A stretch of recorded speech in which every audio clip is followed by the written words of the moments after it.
Howdy. I was searching for some clues about the buoy event here and stumbled across something really odd. I guess it's here. Port Marthurin. That's an island somewhere in the middle of nowhere, basically. Close to Mauritius. And as you zoom in, you probably notice that. And I have been watching this for quite some time, trying to figure out what this could be.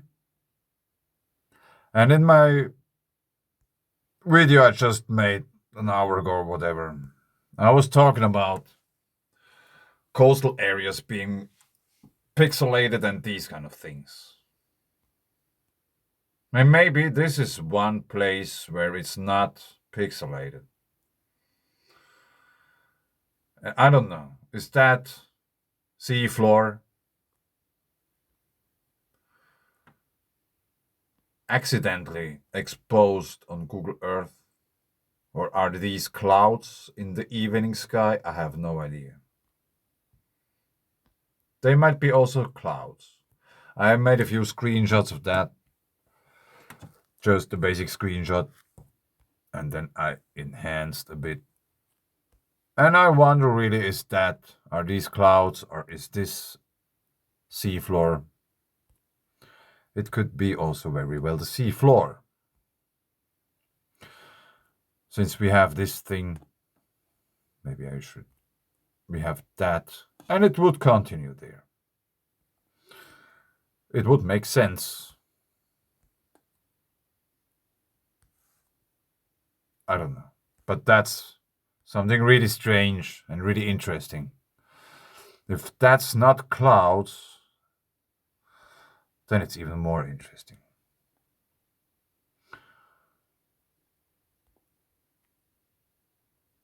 And that's a little bit more zoomed in. And the same picture enhanced. And that's about 50 meters or something. Or 500, I don't remember. But they are quite big.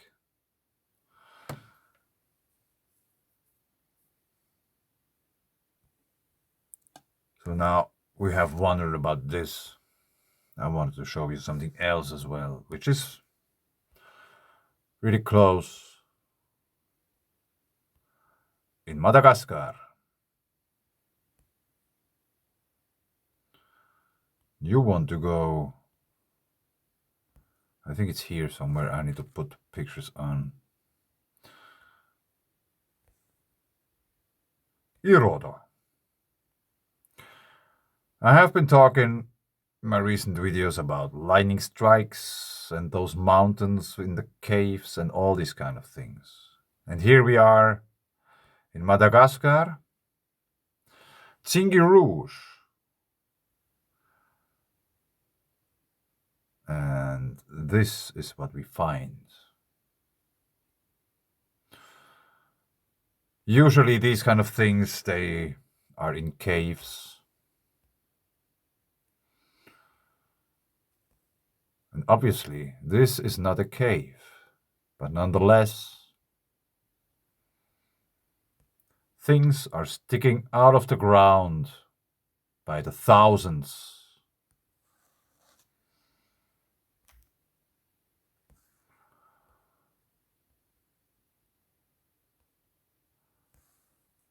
And they are really beautiful.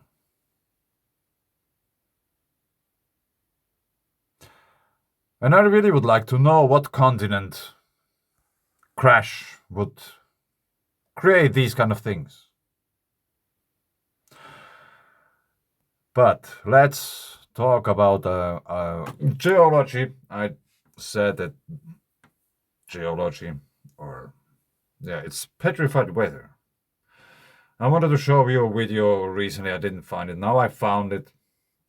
Ben Hyde. He was studying quantum physics for many years, and then he found the electric universe.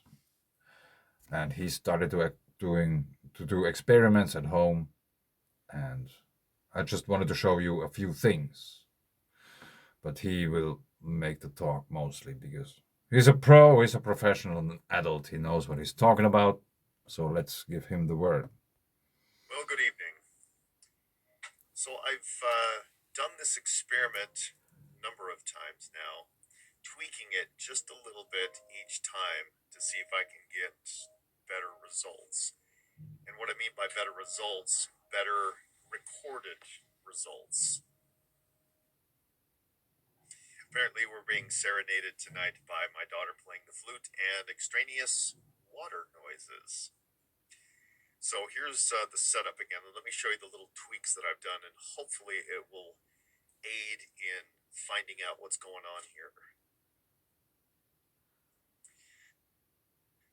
So this is, of course, the baking soda and tuning fork experiment where we show what an electric field looks like. Of course, there's the tuning fork just connected with an alligator clip down to the post, which is, of course, connected underneath the table to the transformer, just right there. 9,000 volts AC. The other side of it is connected via the red one to the other bolt, which is also connected to the other side of the transformer. This, of course, is a popcorn tin. And the tweak I made on it this time is I've painted the top black, and the dish that the baking soda is sitting on is also painted black. And of course, we got a little cardboard background. So this hopefully will make that baking soda be very, very visible. I am just attaching the camera into its cradle, and we're going to do a zoom in.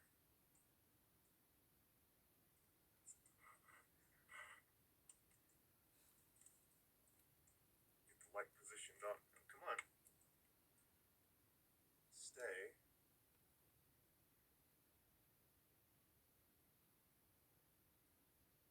All right. I feel good with that? I think I do. So again, pay attention to the very top of the baking soda mound. I've flattened it out with a spoon, as much as you can flatten anything out with a spoon. Okay, couple ridges, 1, 2, 3, 4, 5 major ridges, couple secondary ridges. And I've got a second camera on this whole thing too. I'm just going to step over here and turn it back on. Yes, you get the idea.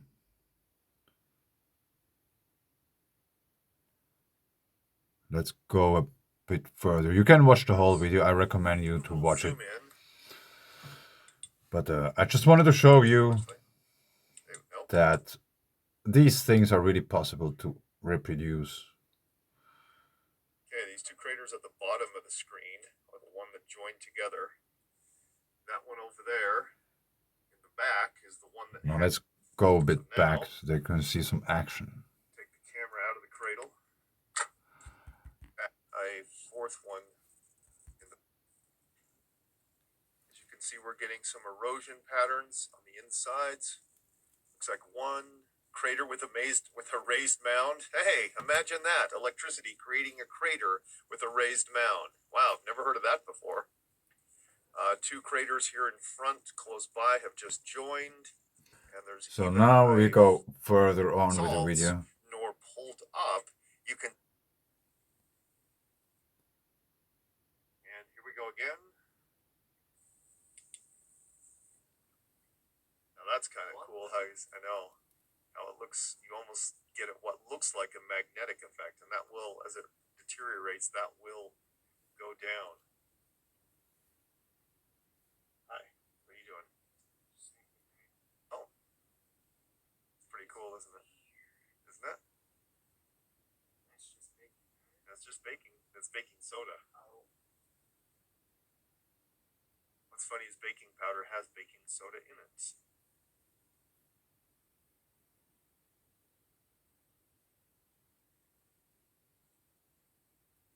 Wow, how long are those little pillars going to stay? Good night, son. So there was was a, let me say it this way. Devil's Tower is columic basalt. And I've been involved in a little discussion of people saying, oh, it's volcanic, or oh, it's a giant tree. Well, it's not a giant tree. And it's not volcanic either. It is an electrical eruption. And or, well, let me say it this way. I believe it's an electrical eruption where we had a very large discharge in the area that literally pulled up that basaltic rock and or formed it at the same time and pulled it up. And I made the comment that that can be replicated in the lab. Now, while this is neither basalt nor pulled up, you can see that there are still very clear spires that are very, very reminiscent of Devil's Tower. And it's simply electricity. Simply. So now, I leave it up to you. But I think that's really amazing proof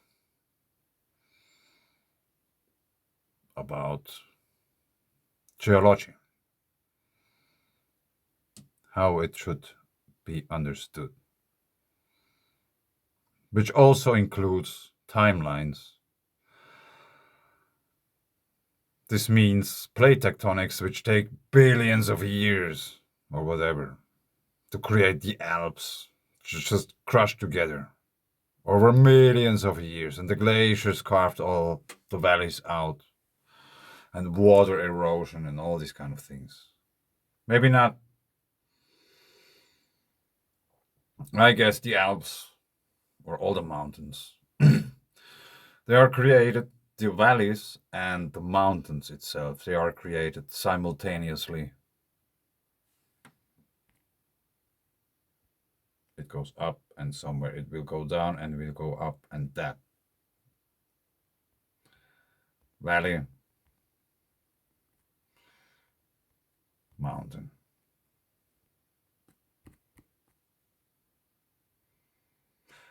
And it would be really cool if somebody somewhere which has a lab or whatever, I don't know who is listening,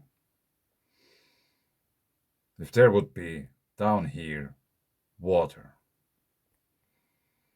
and it could go through that. So it cannot be glass or anything like that. It has to be something porous.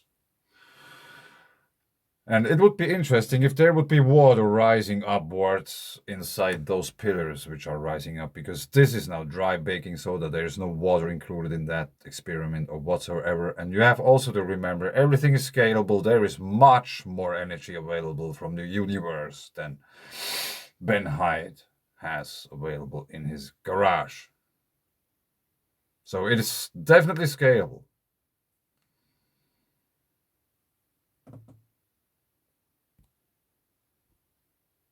And definitely beautiful.